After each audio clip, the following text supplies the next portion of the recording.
Ever had that moment when you ate a perfectly good meal and then felt like you swallowed a balloon? Well, Ayurveda might just have the answers. Now, for those who might be scratching their heads, let's unravel this mystery called Ayurveda. Originating from India over 5,000 years ago, Ayurveda is one of the world's oldest holistic healing systems.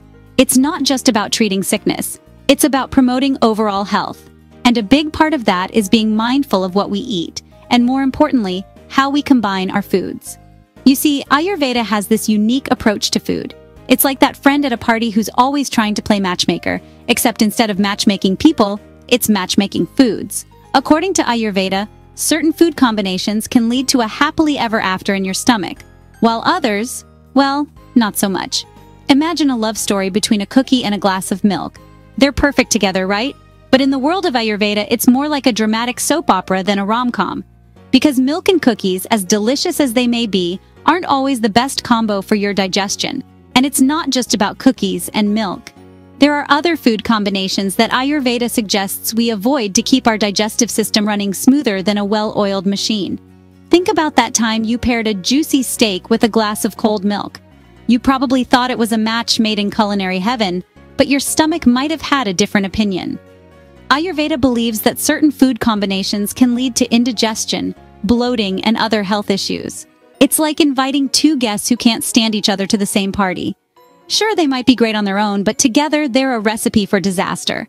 So the next time you're about to reach for that slice of pizza with a side of fries, remember that according to Ayurveda, some food combos are like oil and water.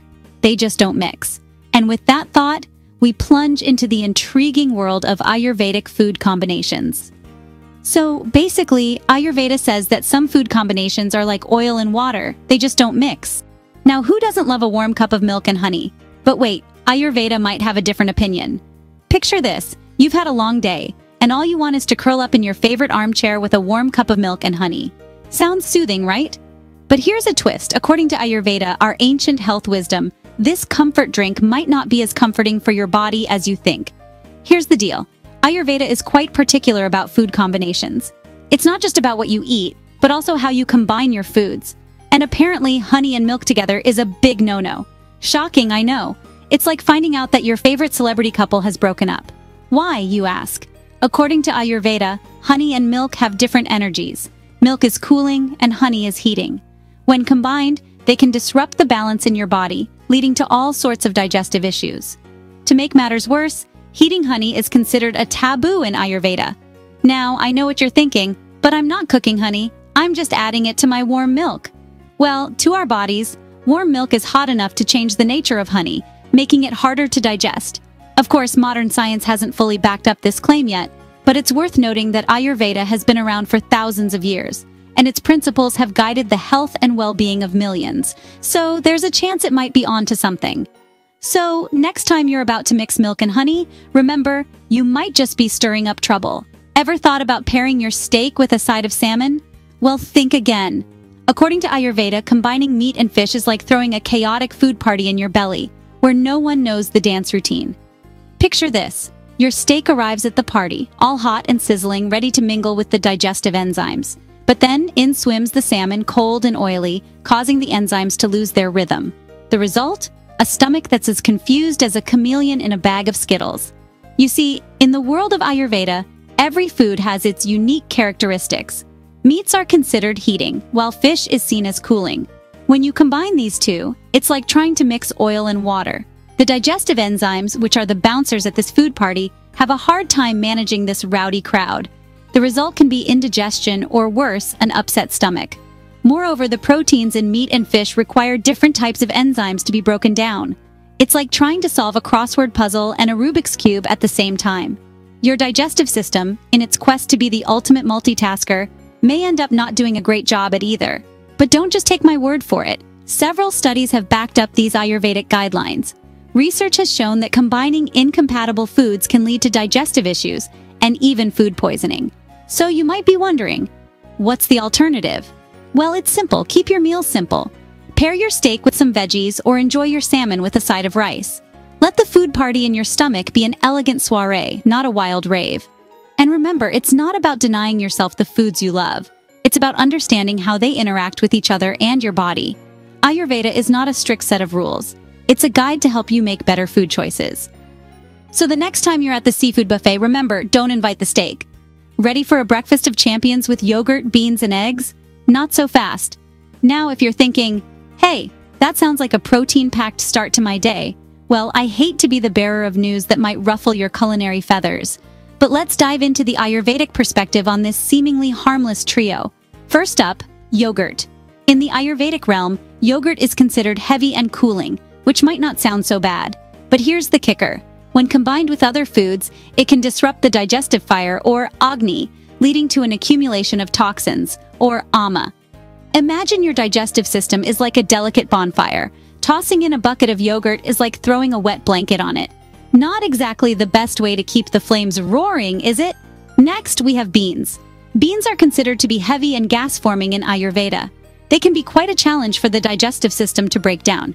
Picture your stomach as a hardworking little factory. Now imagine that factory being bombarded with tons of raw materials. Read beans all at once. It's like expecting a one-man band to perform a symphony. Talk about an uphill battle. Finally, we come to eggs. These breakfast staples are classified as heating and heavy in Ayurveda, which can also cause digestive complications when combined with other foods. It's like adding a scorching hot coal to our already struggling bonfire. Combine all three, yogurt, beans, and eggs, and it's like a culinary cacophony, a digestive drama, a gastrointestinal... Well, you get the picture. It might lead to a symphony, all right, but think less Mozart, more, shall we say, flatulent tuba solo. So, even though this combination might seem like a protein paradise, from an Ayurvedic perspective, it's more like a recipe for digestive distress. You might find yourself conducting a very different kind of orchestra, one that's heavy on the brass and light on the charm. So, before you whip up that power breakfast, remember, Ayurveda suggests you might want to rethink your recipe. So, we've learned a lot about the Ayurveda diet today, but what does science say about all this?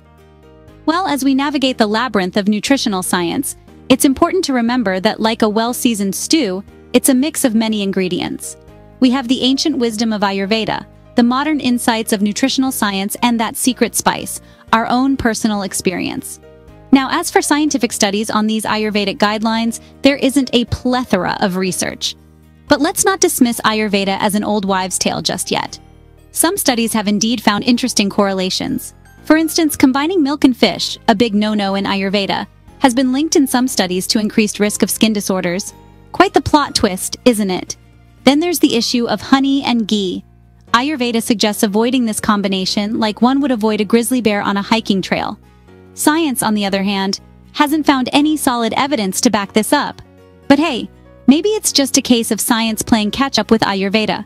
As for the yogurt, beans, and eggs enigma, science is still scratching its head, trying to decipher the Ayurvedic code. But who knows?